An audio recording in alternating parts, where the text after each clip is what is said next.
Hello everyone, how are you all? I hope you are doing great. I hope you all are good. Today I'll teach you question number 14 from exercise 6.3 of class 10 maths book. ठीक है, मेरे पास ये जो question है, ये question number 14 जो है, ये थोड़ा सा लेंथी क्वेश्चन है, तो I will divide this question into 2 videos so that आपको धीरे धीरे धीरे धीरे धीरे इस क्वेश्चन को अच्छे से समझ आ जाए. ठीक है बेटा, क्वेश्चन क्या बोल रहा है? The sides A B and A C and the median of the triangle A B C. इसके अंदर, ट्राइंगल के अंदर, ये ए बी एक साइड है, ए सी एक साइड है और ए डी जो है वो मीडियन है. ए डी जो है वो मीडियन है. On the other hand P Q एक साइड है और पी आर एक साइड है और पी एन जो मीडियन है इस ट्राइंगल पी क्यू आर का, और ए बी ए सी और ए डी जो है वो किस ट्राइंगल के पार्ट है? ए बी सी के. ठीक है, तो हम इसको जो गिवन है पहले वो लिख लेते हैं. 2 triangles A B C and P Q R. A B C, बेटा ये वाली ट्राइंगल ध्यान से देखो बेटा, A B and C, then P Q R, within which A D, जिसके अंदर ए डी और पी एम जो है वो मीडियंस है ट्राइंगल के, such that A B upon P Q, AB upon PQ and AC upon PR, AC upon PR is equals to AD upon PM. ये सारी साइड्स का जो रेशो है वो प्रोपोर्शनल है. ठीक है, गॉट इट बेटा. हमें प्रूव करना है कि ये जो ट्रायंगल दोनों हैं ये सिमिलर है. ये दोनों ट्राइंगल जो हैं वो सिमिलर है. अगर मुझे ये मिल जाता B C upon Q R, ठीक है, B C upon Q R, इसका रेशियो भी इसके प्रोपोर्शनल हो जाता, तो मैं बहुत easily, very very easy way से इन दोनों ट्राइंगल को प्रोपोर्शनल प्रूफ कर देती. बट अब मेरे पास ये गिवन नहीं है. अगर आप देखोगे क्वेश्चन नंबर 12 और question number 16 from your NCERT book, वो दोनों के दोनों क्वेश्चन में बेटा तुम्हें ए बी के साथ बी सी और पी क्यू के साथ क्यू आर ये प्रोपोर्शन में दिया हुआ है, जो कि बहुत इजी वे हो गया उस सम को सोल्व करने का. बट दिस टाइम उसने A B upon P Q, A C upon P R और B C upon Q R ना देके A D upon P M दे दिया. मीडियन का रेशियो सेम कर दिया.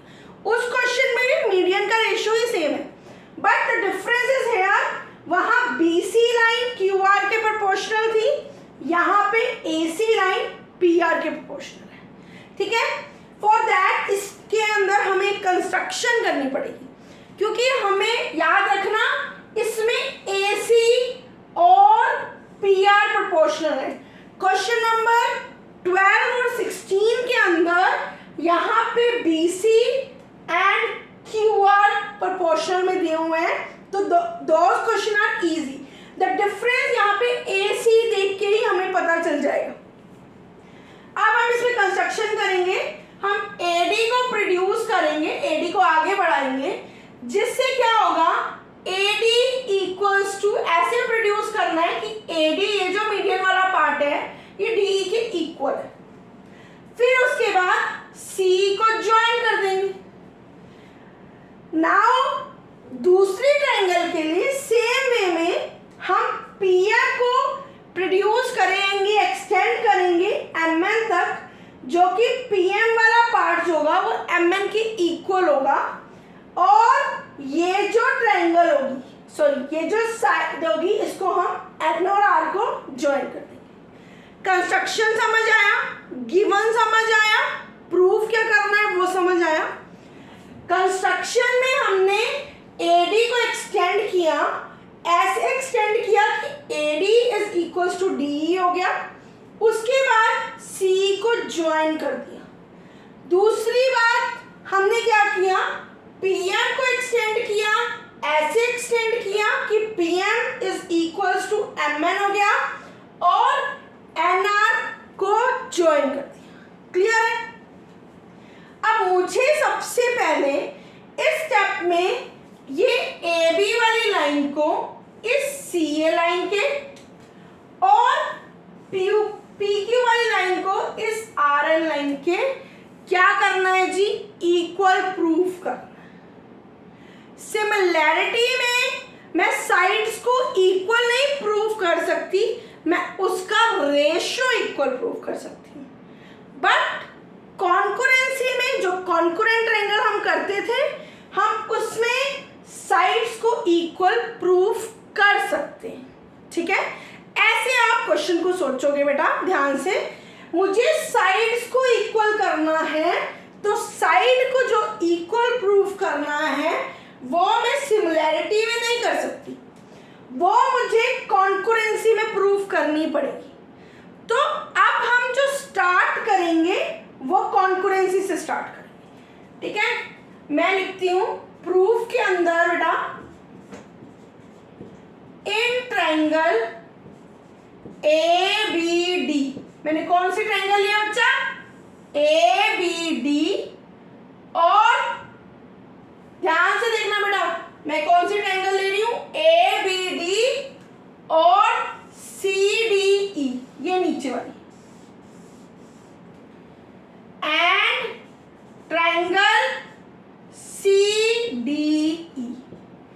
कॉन्करेंसी प्रूफ करने के लिए जो हमने 9th क्लास में सीखा था, कॉन्करेंट प्रूफ करने के लिए वी नीड 3 साइड्स इक्वल, या SAS कंडीशन या SS कंडीशन, कोई भी कंडीशन लगा सकते हैं।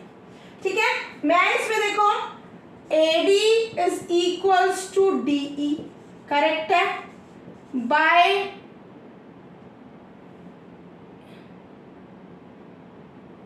AD is equals to DE by construction.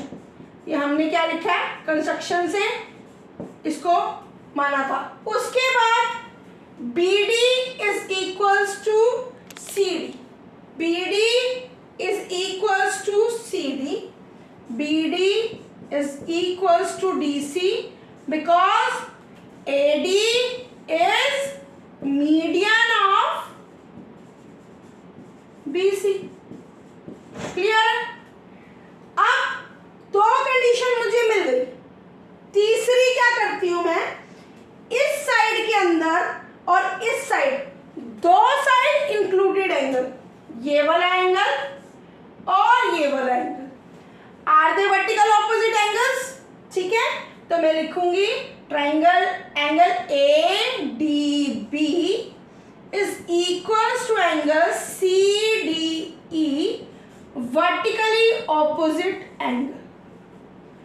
अब मेरे पास क्या हो गया, ट्रायंगल्स क्या हो गया बेटा, I am writing over here so that कि आपको क्लियरली विजिबल हो। ठीक है, ट्रायंगल ABD कॉन्करेंट हो गई ट्रायंगल CDE के। ठीक है, कॉन्करेंट हो गई by SAS criteria, therefore AB is equals to CE by CP CT।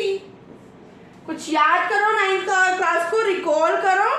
तो हमारे पास अगर 2 ट्रायंगल कॉन्करेंट हो जाती हैं तो उसकी सारी साइड्स भी इक्वल हो जाती हैं और उसके सारे कॉरस्पॉन्डिंग साइड एंगल्स भी इक्वल हो जाते हैं।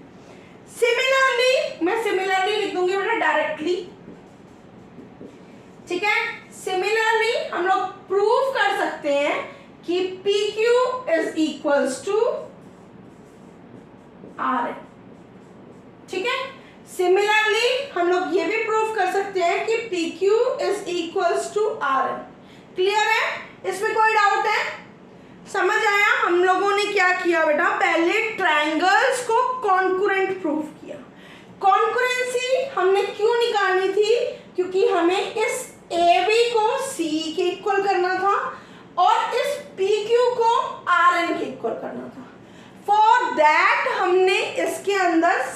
पैरिटी को अभी ना लेके कॉन्करेंसी को लेके कॉन्करेंट ट्रायंगल प्रूफ करने के बाद हमने ये प्रूफ कर दिया अगर दो ट्रायंगल कॉन्करेंट हो जाए तो उसकी कॉरस्पॉन्डिंग साइड्स जो होती हैं वो इक्वल होती हैं। That's why A B equals to C हो गया। और सिमिलरली हम लोग we can prove P Q is equal to R N. ठीक है, इसका आगे का जितना भी सोल्यूशन है I will share you in the next video so that धीरे धीरे धीरे धीरे स्टेप बाय स्टेप आपको सारा का सारा आंसर समझ आए। क्लियर? ओके बेटा, बाय, सी यू।